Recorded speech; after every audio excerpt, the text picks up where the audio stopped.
వచ్చాను, ఎక్కడికి వెళ్ళిపోతాను, నేను ఏం చెయ్యాలి, ఎట్లా తరించాలి, ఇట్లాంటి విషయాల గురించి కొంత ఆర్తి కలిగితే ముముక్షత్వం అంటారు. కలిగిన అది నిలబడదు. ఎందుకు నిలబడదు అంటే సంసారమునందుండేటటువంటి తరంగములు ఆ భావనలను తొందరగా చెదిరిపోయేటట్టు చేసేస్తాయి, చేసేసి సుఖం వైపుకి ఈడ్చేస్తూ ఉంటాయి. అప్పుడు దీన్ని నిలబెట్టి అటువంటి ఆలోచన చేయించి త్యాగబుద్ధితో బ్రతికేటట్టు చేసి మనుష్య జన్మ సార్థక్యం చేసుకోవాల్సిన అవసరాన్ని పునఃపునః మంచి మాటల చేత బోధించగలిగిన ఒక మహాపురుషుడు దొరకాలి. ఈ మూడు కలిసాయనుకోండి చాలా పెద్ద అదృష్టం అని గుర్తు.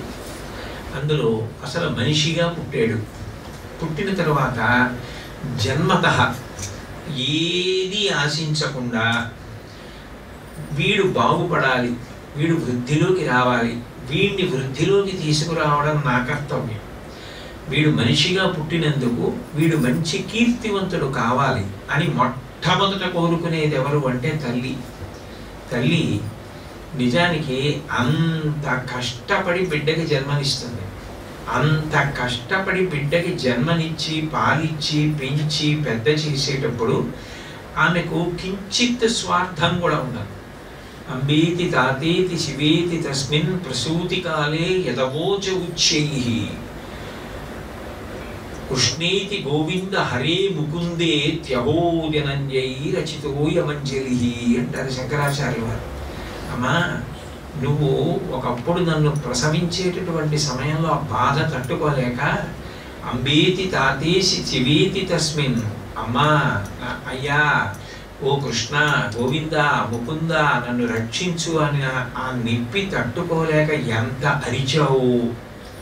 ఆ అరుస్తున్నప్పుడు వైద్యశాలలో ఉన్నవాళ్ళు వచ్చి ఊరుకో అమ్మా నువ్వే కట్టున్నాట బిడ్డని, అలా అరవకు మిగిలిన వాళ్ళు జడుచుకుంటారు, తట్టుకో అంటుంటే ఎంత కష్టపడ్డావు. ఆస్తాం తావదీయం ప్రసూతి సమయే దుర్వార శూలవ్యధా నైరుచ్యం తను శోషణం మలమయీ శయ్యాచ సంవత్సరీ ఏకస్యాపి నగర్భభారణ భరక్లేశస్య యస్య క్షమః దాతుం నిష్కృతి ఉన్నతోపి తనయత్తస్యై జనంజై నమః అంటారు. ఒకరోజు 9 నెలలు గర్భాన్ని ధరించి ఉన్నప్పుడు ప్రసవ సమయంలో, ఆ తర్వాత పిల్లవాడిని పెంచి పెద్ద చేయడంలో, వాడి మలమూత్రములు ఎత్తడంలో, వాడికి అనారోగ్యం వస్తే తాను పథ్యం పాటించడంలో, వాడి కోసం ఆర్తి చెందడంలో అంత కష్టపడి తల్లి సాక్షాత్ పరదేవతా స్వరూపిణి అయి పెంచి పెద్ద చేస్తుంది. ఎవరు అటువంటి రక్షణ కల్పించారు? ఎవరు ఆ ప్రేమని ఏర్పాటు చేశారు?